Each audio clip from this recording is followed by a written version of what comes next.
누가복음 9장 18절부터 27절까지 교독으로 읽고 우리 27절은 함께 읽도록 하겠습니다. 예수께서 따로 기도하실 때에 제자들이 주와 함께 있더니 물어 이르시되 무리가 나를 누구라고 하느냐. 대답하여 이르되 세례 요한이라 하고 더러는 엘리야라 더러는 옛 선지자 중에 한 사람이 살아났다 하나이다. 예수께서 이르시되 너희는 나를 누구라 하느냐. 베드로가 대답하여 이르되 하나님의 그리스도시니이다 하니 경고하사 이 말을 아무에게도 이르지 말라 명하시고 이르시되 인자가 많은 고난을 받고 장로들과 대제사장들과 서기관들에게 버림받아 죽임을 당하고 제3일에 살아나야 하리라 하시고 또 우리에게 이르시되 아무든지 나를 따라오려거든 자기를 부인하고 날마다 제 십자가를 지고 나를 따를 것이니라. 누구든지 제 목숨을 구원하고자 하면 잃을 것이요 누구든지 나를 위하여 제 목숨을 잃으면 구원하리라. 사람이 만일 온 천하를 얻고도 자기를 잃든지 빼앗기든지 하면 무엇이 유익하리요. 누구든지 나와 내 말을 부끄러워하면 인자도 자기와 아버지와 거룩한 천사들의 영광으로 올 때에 그 사람을 부끄러워하리라.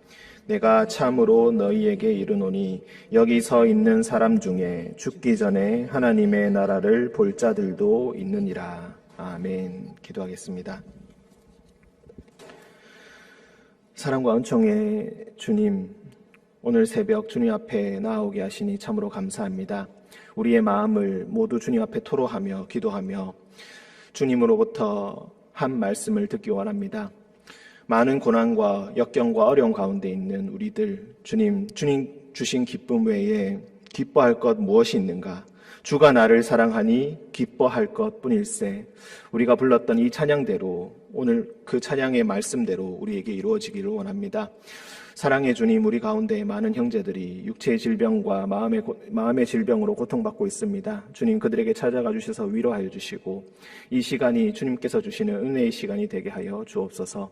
거룩하신 예수님의 이름으로 기도합니다. 아멘.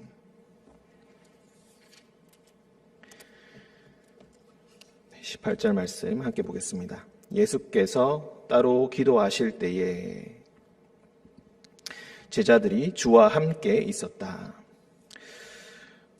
이 배경을 보기 위해서 우리 잠시 10절로 돌아가겠습니다. 9장 10절을 보시면은 사도들이 돌아와 자기들이 행한 모든 것을 예수께 여쭈었다. 앞서서 예수님께서 사도들을 전도하러 모두에게 보내셨던 것을 우리가 9장 1절부터 6절까지 말씀으로 알고 있습니다. 그런데 그 제자들이 전도를 행한 이후에 돌아와서 예수님께 선교에 대한 결과를 보고합니다. 그리고 따로 데리고 벳세다라는 곳으로 떠나가셨는데 무리들이 다 알고 따라왔습니다. 그 무리들에게 따라온 무리들에게 예수님께서는 그들을 영접하시고 11절을 보시면은 영접하시고 하나님 나라의 일을 이야기하셨다.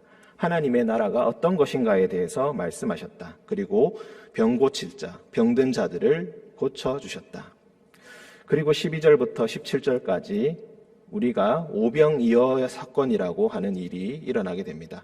날이 저물어 가는데 지금 모든 자들이 빈들에 있습니다. 먹을 것이 없습니다. 모두가 줄인 상황에 있는데 제자들이 이제 각자 흩어져서 식사를 하고 오게 하시지요 라고 했던 그 말에 예수님께서는 너희가 먹을 것을 주어야 한다 라고 명령하시면서 오병이어를 받아 축사하시고 떼어주셨을 때에 5,000명이 먹고 또 12바구니가 남았다라는 놀라운 기적의 사건을 함께 체험하게 됩니다. 이 놀라운 빈들의 오병이어 사건이 지나가고 난 그 이후에 예수님께서 따로 기도하러 가셨습니다. 그때 제자들이 기도하러 또 주님을 따라 가게 됩니다. 그때 예수님께서 함께 기도하다가 제자들에게 물으십니다. 무리가 나를 누구라고 하느냐? 지금 오병이어 사건으로 함께 식사를 했습니다. 놀라운 기적을 함께 체험했습니다. 먹을 것이 없는 빈들에서 차고 넘치는 생명력을 지금 경험한 것입니다. 그래서 그 무리들이 나를 누구라고 하더냐? 그러니까 제자들이 이렇게 대답합니다. 세례 요한이라고 하는 사람도 있고 엘리야라고 하는 사람도 있고 더러는 옛 선지자 중에 한 사람이 살아났다 하는 사람들도 있습니다. 그때 예수님께서 그렇다면은 이제 제자들에게 물어보십니다. 너희는 나를 누구라고 하느냐? 그때 수제자였던 베드로가 대답합니다. 하나님의 그리스도십니다. 마가복음에서는 이 질문에 대해서 주는 그리스도십니다 라고 대답하고, 마태복음에서는 주는 그리스도시요 살아계신 하나님의 아들이시다. 우리가 너무나 좋아하고 애송하는 그 말씀, 주는 그리스도시요 살아계신 하나님의 아들이십니다 라고 대답하는데, 누가복음에서는 베드로가 하나님의 그리스도시다 라고 대답했다고 합니다. 왜 하나님의 그리스도신가? 그냥 그리스도시다 라고 했던 것으로는 부족한 것인가? 여기서 그리스도라는 이 말은 구약에서는 기름 부음 받은 자라는 뜻입니다. 우리가 많이 들어서 너무나 잘 아시고 계실 것입니다. 헬라어로는 크리스토스이고, 그래서 그리스도라고 음역해서 이렇게 이야기합니다. 그런데 구약에서는 메시아라는 말로 쓰이고 있습니다. 이 메시아 또는 그리스도라고 불리는 사람들은, 기름 부음 받은 사람들은 하나님으로부터 특별한 사명을 받은 사람을 의미합니다. 하나님의 사명을 받고 하나님의 일을 감당하는 사람을 의미합니다. 그러니까 우리가 19절의 대답을 보시면은 세례 요한, 엘리야 혹은 옛 선지자 중에 한 사람, 이 사람들도, 왕과 선지자들도 기름 부음 받아서 세움 받은 사람들이기 때문에 어떻게 보면은 그리스도요 메시아라고도 볼 수가 있겠습니다. 하나님으로부터 기름 부음 받은 그런 사람들이다라고 할 수 있겠는데, 여기서 하나님의 그리스도시다라고 할 때는 하나님의 바로 그 그리스도시다.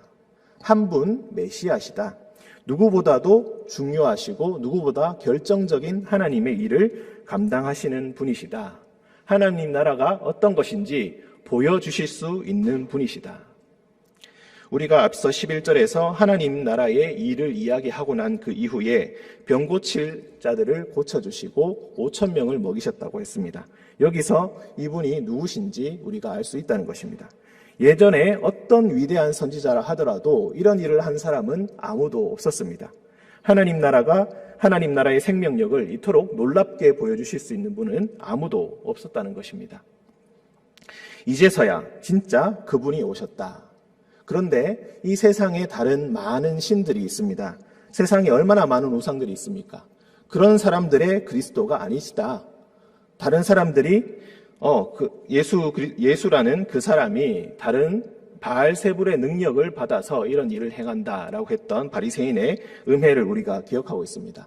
다른 어떤 신의 그리스도가 아니라 바로 하나님께서 보내신 바로 그분이시다. 그 그리스도시다. 그 메시아시다라고 지금 고백하고 있다는 것입니다. 누구로부터 누구의 일을 감당하고 있는가? 바로 우리 하나님의 일을 감당하시는 그분이시다. 그분이 그 놀라운 것을, 그 놀라운 비밀을 지금 오병이어 사건을 통해서 보여주셨다라는 것입니다. 우리가 성찬식을 하는 것도 그런 의미가 있습니다. 이 사건을 다시 한번 기억하는 것입니다. 참 생명이 누구에게 있는가, 그것을 성찬식을 통하여서 매번 다시 기억하고, 그분이 우리의 그리스도십니다. 그분이야말로 진짜 하나님의 그리스도십니다. 우리가 세상에서 의지하는 다른 어떤 것들도 우리를 구원할 수 없습니다. 오직 그분만이 우리를 구원하실 수 있는 분입니다. 라고 다시 고백하는 것이 바로 성찬식의 자리이고 예배의 자리입니다. 21절, 그런데 예수님께서는 경고하십니다. 이 말을 아무에게도 이르지 말라. 이렇게 놀라운 신앙 고백, 어떻게 보면 정확한 신앙 고백을 했음에도 불구하고 그 말을 아무에게도 이르지 말라라고 말씀하십니다. 그리고 바로 이어서 22절, 많은 고난을 받고, 인자가 많은 고난을 받고 장로들, 대제사장들, 서기관들에게 버림받아 죽임을 당하고 다시 3일이 지난 후에 부활하게 될 것이다. 이 말을 아무에게도 이르지 말라 하고 난 다음에 받을 고난과 죽음과 부활에 대해서 이야기합니다. 그때 당시에 사람들이 기대하는 바가 있었습니다. 다윗과 같은 메시아가 우리에게 다시 오실 것이다. 지금 로마로부터 압제를 당하고 다른 많은 민족들로부터 압제를 당하는 이 고통스러운 현실에서 하나님께서 메시아를 보내주셔서 그리스도를 보내주셔서 우리를 다시 건져주실 것이다. 건져주신다는 그 내용이 어떤 것이냐면은 다시 부강한 나라를 만들어서 부강한 이스라엘을, 강대한 이스라엘을 세워서 이제 더 이상 서러움과 압제에 시달리지 않는 그런 나라를 만들어 주실 것이다. 보통 사람들이 생각했던 나라, 하나님의 나라라는 것은 바로 그런 것을 의미했습니다. 다시 힘을 회복하는 것을 의미했습니다.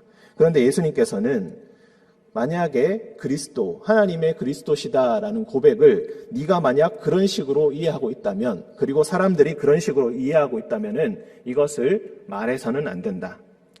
내가 하나님으로부터 받은 사명, 결정적으로 하나님의 일을 행함은 바로 많은 고난을 받고 버림받아 죽임을 당하고 그리고 다시 제3일에 살아나는 것이다 라는 것입니다. 그런데 이 말 자체가, 22절의 내용 자체가 우리가 생각하지도 못했던, 그 당시의 사람들은 상상도 할 수 없었던 내용이었기 때문에 어떻게 금방 하나님의 그리스도가 금방 십자가에 달려서 죽으실 수가 있는가? 도저히 받아들일 수 없는 사실이기 때문에 이것을 아무에게도 이르지 말라. 너희가 십자가를 지고 죽고 그리고 부활함을 보고 난 그 이후에야 하나님께서 어떤 것을 우리에게 말씀하고 계신지를 제대로 이해하게 될 것이다 라는 그런 뜻으로 우리가 생각할 수가 있겠습니다. 23절 또 무리에게 이르시되, 제자들뿐만이 아니라 자기를 따라온 무리들에게 말씀하십니다. 아무든지 나를 따라오려거든 자기를 부인하고 날마다 제 십자가를 지고 나를 따를 것이니라. 그렇다면은 예수님의 길을 따라가기 위해서, 하나님께서 보여주신 그 뜻에 순종하기 위해서 우리는 어떻게 해야 되는가? 예수님과 똑같이 하면 된다는 것입니다. 나를 따라오려거든 자기를 부인하여라. 하나님의 뜻을 따르고자 한다면은 자기의 뜻을 먼저 꺾을 수 있어야 한다. 그런데 자기의 뜻을 꺾는 것은 어떤 것입니까? 옛날에 젊을 때에, 힘이 넘칠 때에, 내가 믿음이 충만할 때에 그때 제 십자가를 지고 따르는 것, 그것이 아닙니다. 날마다 제 십자가를 지고 따라야 합니다. 우리의 신앙에는 화려했던 과거는 없습니다. 오직 오늘만이 있을 뿐입니다. 날마다 제 십자가를 져야 합니다. 날마다 자기의 뜻을 부인해야 합니다. 옛날에 옛날에 잠깐 그런 것이 아니라 날마다 제 십자가를 지고 나를 따라야지 나를 따라올 수 있고 하나님의 뜻에 순종할 수 있고 하나님의 그 놀라운 생명력, 하나님 나라를 볼 수 있게 될 것이다. 24절 누구든지 제 목숨을 구원하고자 하면 잃을 것이요 누구든지 나를 위하여 제 목숨을 잃으면 구원할 것이다. 사람이 만일 온 천하를 얻고도 자기를 잃든지 빼앗기든지 하면 무엇이 유익하겠는가? 무엇이 정말로 참 생명을 주는가? 우리는 참 생명, 잘 살기 위해서 많은 일들을 합니다. 좋은 직장을 갖고 많이 저축하고 건강하기 위해서 운동을 하고 좋은 것을 먹고 온갖 노력을 다 하게 됩니다. 그런데 그렇게 자기 목숨을 구원하고자 하여서 애썼던 그런 것들이 알고 보니까 별로 참 생명을 주지 못하였더라. 많은 돈을 애써서 고생하여서 많은 돈을 벌어놨더니 하나님께서 나를, 그 목숨을, 그 생명을 데려가셨다면 그것이 무슨 소용이 있겠는가? 알고 보니 그것은 나의 생명을 연장시켜 주지도 못하고 풍성하게 해주지도 못하고 그냥 자기 목숨을 잃는 결과만 얻게 되었다는 것입니다. 참 생명을 따르고자 하는가? 참 생명을 얻고자 하는가? 그렇다면 놀랍게도 제 목숨을 스스로 구원하고자 하는 그 노력은 헛된 것이 될 것이다. 나를 위하여, 예수 그리스도를 위하여 자기를 부인하고 십자가를 지는 사람만이, 그 사람만이 참으로 자신의 참된 생명을 얻게 될 것이다. 그러니 잘 생각해 보시라는 것입니다. 사람이 만일 온 천하를 얻고도 자기를 잃든지 빼앗기든지 그것이 참 생명을 가져다 주지 못하게 된다면 무엇이 유익하겠는가? 그러니 당장 오늘 보이는 욕망을 따라서, 좋아 보이는 것을 따라서, 그것을 따라서 살지 말고 그것을 부인하고 예수 그리스도의 십자가를 보고 날마다 하나님을, 예수 그리스도를, 그 길을 따라가라는 것입니다. 그런데 이렇게 예수 그리스도의 십자가의 도를 따른다라는 것은 세상의 가치관과는 반대의 길을 가는 것입니다. 그러니 사람들은 이해해주지 못할 것이고 사람들과 갈등을 일으키게 될 것입니다. 그때에 누구든지 나와 내 말을 부끄러워하면 인자도 인자 자신과 아버지 하나님과 거룩한 천사들과 영광으로 올 때에 그 사람을 부끄러워하게 될 것이다. 내가 참으로 너희에게 이르노니 여기 서 있는 사람 중에 죽기 전에 하나님의 나라를 볼 자들도 있느니라. 27절의 이 말씀은 참 이해하기 어려운 말씀이기도 합니다. 하나님의 나라를 그저 우리가 천국으로만 이해한다면 이 말씀은 도저히 이해할 수 없습니다. 왜냐하면 하나님의 나라는 늘 미래에 보게 될 낙원과 같은 곳이기 때문에 그렇습니다. 그런데 여기서 이 말을 해석하기 위해서 하나님의 나라를 교회가 세워지는 것으로 이해하는 사람들도 있습니다. 사도행전에 들어가서 하나님의 교회가 세워지게 되고 놀라운 부흥을 경험하게 될 것을 지금 나와 함께 있는 사람들 중에서도 죽기 전에 그것을 볼 자들도 있게 될 것이다. 이렇게 이해하기도 합니다. 하지만 여기서 우리가 다시 생각해 볼 것은 자기를 부인하고 날마다 제 십자가를 지고 따르는 사람들, 그 사람들은 미래에 볼 그 하나님의 나라를 오늘도 체험할 수 있게 될 것이라는 뜻으로 해석하면 더 좋겠습니다. 자기의 목숨을 구원하기 위해서 지금 내가 얻고자 하는 것들을 얻기 위해서 애쓰는 삶, 그런 삶을 살아가는 것이 아니라 하나님의 뜻을 따라 자신의 뜻을 날마다 부인하는 사람들, 그 사람들이 누리는 특권이 무엇입니까? 온갖 고난과 갈등 속에서도 그 사람들이 누리는 놀라운 특권, 즐거움이 무엇입니까? 바로 하나님의 나라를 미리 볼 수 있게 된다는 것입니다. 그 한 끼에 오병이어의 식사를 통하여서 5,000명이 누렸던, 빈들에서 놀라운 기적을 경험했던 그 사건을 통하여서 하나님의 나라가 어떤 것인지 몸소 경험했던 그 놀라운 경험들, 그 경험을 날마다 자신을 부인하고 십자가를 지는 자들은 미리 누릴 수 있게 될 것이다. 먼저 보게 될 것이다. 그것이 얼마나 좋은 것인지 세상의 다른 모든 것들은 아무 쓸모없음을 깨닫게 되는, 그것들을 깨닫게 되고 알게 되고 보게 될 것이다. 이렇게 말씀하고 있는 것입니다.